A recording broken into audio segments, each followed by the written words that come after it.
your type can change over the course of your life. And if you're dating for the second time, Mhm. after, maybe having had a marriage, your type may have really changed.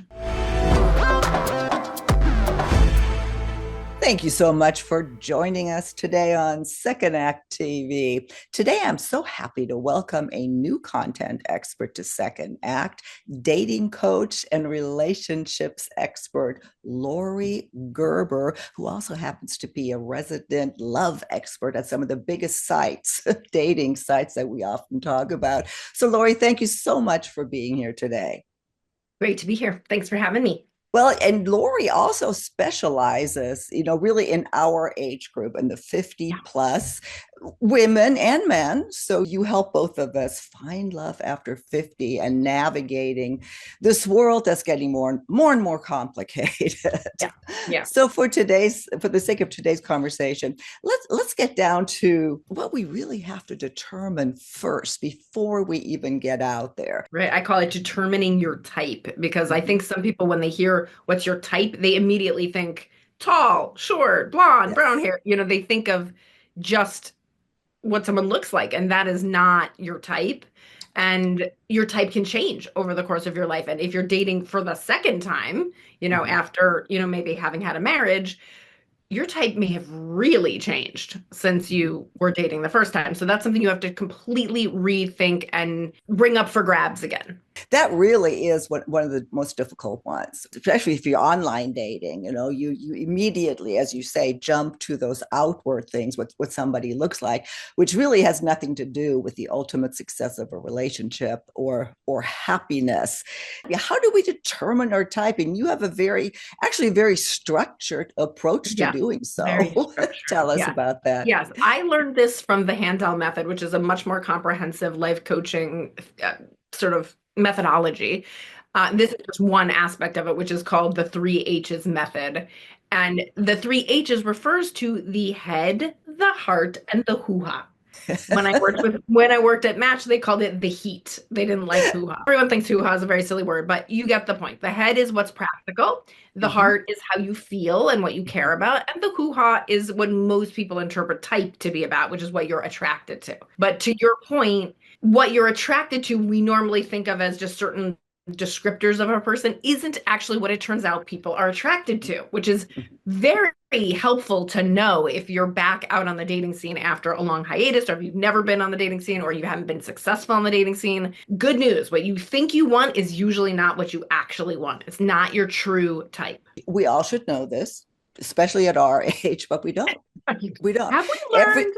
No, everything goes back to what we think we should like or what Right, others want for right. us. And that's why I really like the way you approach this. So let's get into that. How do you implement and determine the three H's? Well, it's pretty fun. I did this exercise actually in a car with two of my friends who are 50 and above women, one of whom was never married and one of whom is divorced. Mhm. And And that was amazing proof to me how we are similar yet different.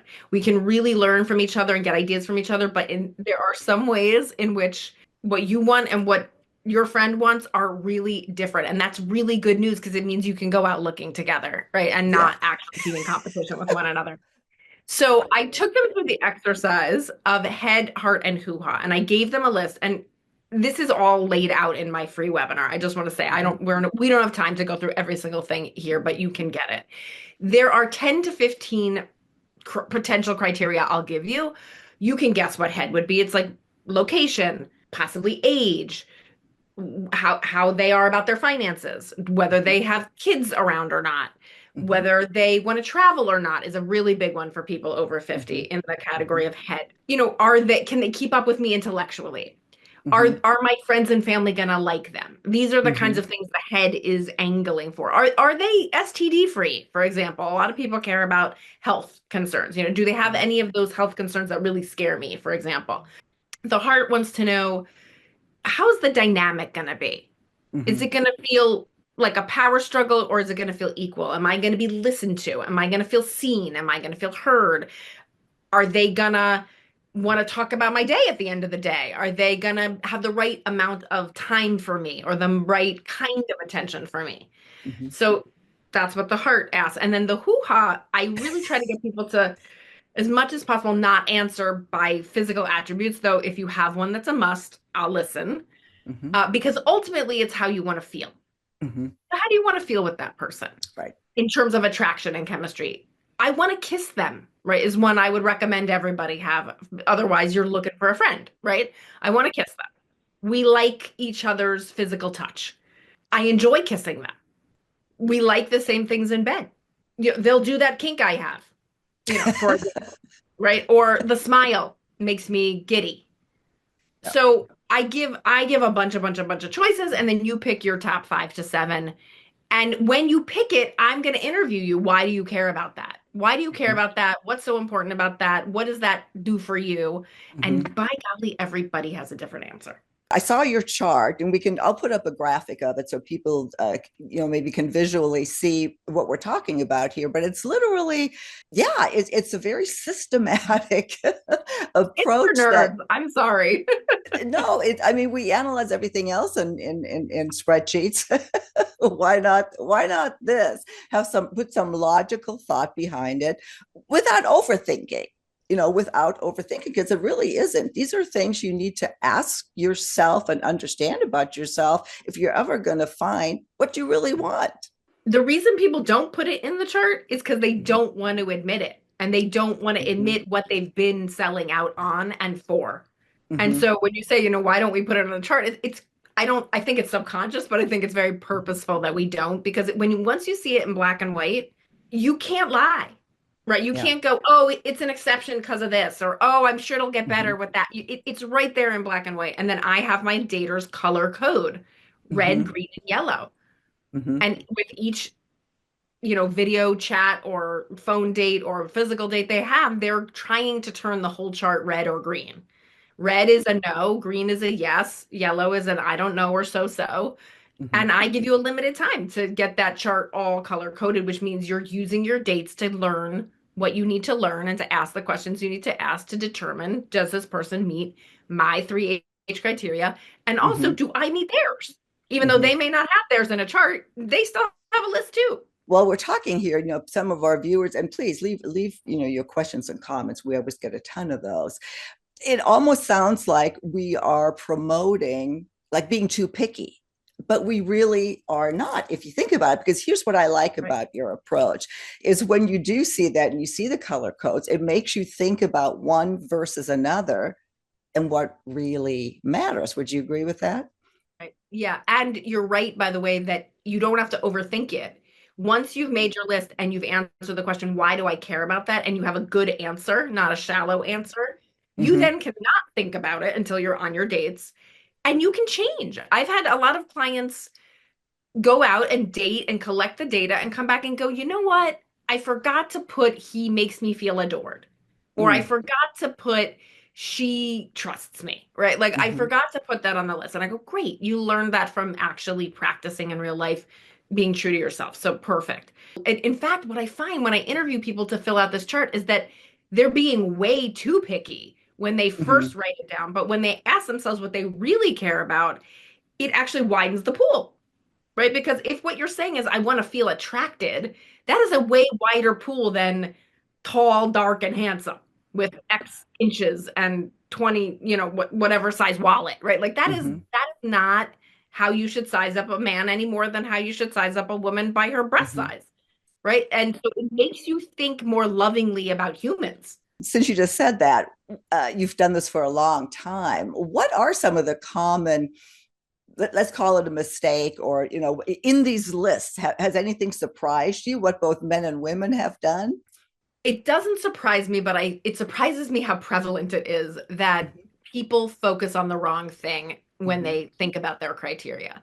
And women are almost across the board traumatized by the idea of being a nurse or a purse. Like I Mm-hmm. hear it constantly. It's That's right. like someone really hurt them, right? Like Mm-hmm. someone really hurt you. There are men who want to use women Mm-hmm. for whatever, Yeah. mothering or care of some kind, but most men don't. Most men want to be either equal partners or providers.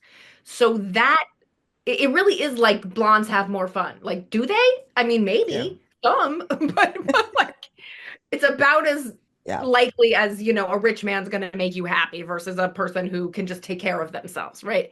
So Hmm. the amount of shallowness that comes out in the charts and the amount that we focus on the thing that is not what is proven to make a person Hmm. happy. What is Hmm. proven to make a person happy is you're happy with yourself. That Hmm. is the highest correlation with happy couples is the individuals are each happy with themselves. That's what correlates to happiness in a relationship. Number one. Number two, it's that you have enough values, beliefs, and philosophies in common that you're not constantly in conflict, right? That Hmm. matters. Being attracted matters, but what you can be attracted to, you'd be amazed, right? How much a Hmm. swagger can change it, an outfit can change it, a thing they say Yeah. can change it, a thing they don't say can change both ways, bad and good. Hmm. So attraction is totally up for grabs, in my opinion. Not to mention that people can actually change how they look and their Hmm. confidence. The willingness to just be shallow is not the right word. It's more like cliche, right? Or to think you Yeah. know what the answer is, to think you know the route rather than Hmm. focusing on the destination. Right? The destination, I want to feel safe, I want to feel seen, I want to have fun, Hmm. I want to be attracted. It really doesn't have a lot to do with what job they have, what bank account they have, Hmm. what height they have. Well, in our comments, one of the most common, if you will, negative comments, that men will make about women in general, no matter what age, is that they're looking for the gold diggers. Oh, whether they just want someone to Right. support them. That's the Eh, irony. Right? It's like everyone's mad at everyone for needing anything. Like Yeah. for needing something. When actually when you fall in love, I mean, tell me if you agree with this. When people fall in love, they generally care about each other's finances and health. Hmm. Right? So to be like, I don't want to care about your finances or health, right? Like, I'm not into that is kind of short-sighted, right? It Hmm. just says, I haven't resolved my baggage, right? I Hmm. got taken advantage of and I haven't resolved that. Right. So I say, let's go resolve that. Let's go ask for an apology. Apologize to yourself, forgive Hmm. yourself for having chosen someone who Yeah. didn't give you something in return. But if my husband needs my money or my care when he's sick, I'm happy to Yeah. give that to him because Right. he gives it to me and he gives me a million other things because Yeah. that's what love is. You made a really, really good point that those, the nurse and nurse with the purse and the gold digger, that comes out of a very hurtful situation that is associated with something detrimental that happened to you, and it absolutely should. I hate that word, but should not color how you move Right. forward. Right. And we bring the baggage with us and then we expect the next Hmm. person to pay for that person's sins. Yes. And that's just not fair to the next person. And it's not effective in dating. You said here then in coming up with what it is that you really want to ask yourself certain questions, and I like that too because this goes very introspective. The first one here: who gave you the idea to care about that, and then Right. why do I really care about that? I guess that would be the second question. Right. I remember when I made my original list years ago, it was kind of like, did my mother tell me this was important? My grandmother? Or Mm-hmm. was it actually based on a movie I watched when I was 10? And I had my first Twitter pated feelings, and that guy was blonde, right? Yeah. Like where did this even come from? Right. Because it's not the truth about what I care about. And I interview women all genders of people all the time. I go, why do you care about that? And they take like needs to be a Christian and change it to believes in God or Mm-hmm. change it to appreciates my church going. Like Mm-hmm. they change it Yeah. because it's not, they're saying a catch-all that isn't really true. And you could say, well, they know the truth, but there is something to actually having the conversation with yourself and getting clear with yourself. What do I really care about and what don't I really care about? Because we walk around going, there are no good ones because Yeah. we're thinking our criteria is so narrow Mm-hmm. and we're not counting like, well, if she looks at me that way, right? Or Yeah. if the figure goes like that, I don't care if it's this or this or that. Mm-hmm. Like, Yeah. you know, Yeah. Well, and this the other one here that you could have been leading up to that if all else is great, would I really care about that? That is such, I mean, again, such an obvious question, but we don't ask ourselves that. right, right. So people go, they have to like to travel. They have to like to travel. Mm-hmm. Otherwise, and I'm going like, who are you traveling with now? Oh, I love traveling alone. I love traveling with my girlfriends. Right? I'm like, are Mm-hmm. you sure they have to travel? Like, they even write loves to travel. And I go, well, how about Hmm. if they're just willing to go with you on three and behave nicely? Like, is that enough? Because if Hmm. it is, stop being monomaniacal about, because then it makes you not believe the person exists. I mean, I hate to say this, but if I'm going to generalize about genders, men usually aren't as, they don't have as long a list. It's not as detailed. I think they're hot. It's fun in bed. They make me feel good about myself. They trust me, Hmm. and I can present them to my friends and family. They don't usually have nearly as long as a list as women do. But the thing I have to work with, again, all genders, but usually more so men, is telling the truth about what you're looking for. So there are some stages, if you're just out of a marriage or your spouse just died, you shouldn't be trying to find your person. You Hmm. should be flinging. You should be dating. And Yeah. you're looking for a very particular kind of person when you're dating than when you're looking for your person for the rest of your life. Yeah. Well, and your final question here to ask yourself again, we don't ask ourselves that, how do I want to feel? When do we actually talk about feelings, especially men? Right, exactly. And men don't even realize how important it is to them to feel Hmm. trusted. They want Hmm. to feel trusted. They Hmm. want to feel admired. They want to feel respected. This is what I hear from men. They want to feel Yes. respected, admired, trusted. They want to feel like a man. And that's so important to name that.